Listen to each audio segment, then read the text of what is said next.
Algumas frutas apresentam muitas variações de tamanho e sabor, como a uva, com mais de 8.000 tipos ao redor do mundo. Algumas delas não têm semente, outras são mais avermelhadas.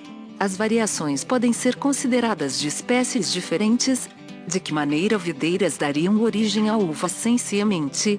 As transformações e acúmulo de diferenças genéticas entre populações de seres vivos podem culminar na origem de novas espécies. Esse processo evolutivo pode ser gradual ou pontual, e apresenta vários tipos de padrões observados na natureza, além dos originados pela ação humana.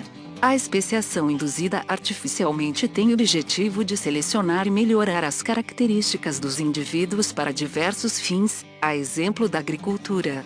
Anomalias na quantidade de cromossomos em plantas, chamadas poliploidias, podem ocasionar aumento do núcleo das células.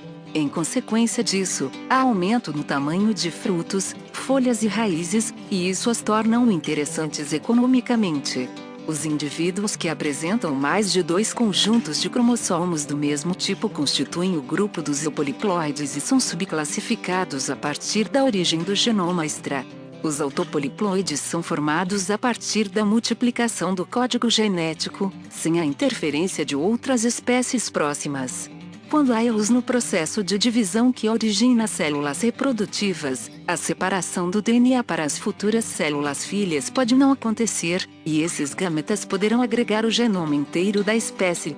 Essa falha pode ocorrer na primeira fase da divisão, na qual os cromossomos não se distanciam para as extremidades como deveriam, e, em vez de haver formação de 2 células haploides, ou seja, com o número de cromossomos pela metade, a formação de uma única célula diploide, com o número inicial. A falha pode ocorrer ainda de outra forma, na segunda fase da divisão, na qual as células filhas formadas não se separam completamente. Se 2 gametas diploides se encontram, a planta será tetraploide com potencial de gerar descendentes. Caso essa nova geração se reproduza com a população antecessora, a planta originária será triploide incapaz de se reproduzir, pois os cromossomos de cada tipo precisam se alinhar em pares na hora da divisão celular para a formação gamética. Esse isolamento reprodutivo dá origem a uma nova espécie de tetraploides, que podem formar descendentes férteis normalmente. O número de genomas pode ter influência no funcionamento químico vegetal. Nos tetraploides há um aumento na quantidade dos componentes, quando comparado ao diploide originário, a exemplo do dente de leão, Taraxa concaocasigis, tetraploide, cuja produção de látex é maior que na diploide. Os alopoliploides são híbridos e agregam genomas de diferentes espécies. São inicialmente estéreis devido à falta de cromossomos de cada tipo, e por esse motivo, apenas a alopoliploidia não tem potencial para gerar nova espécie.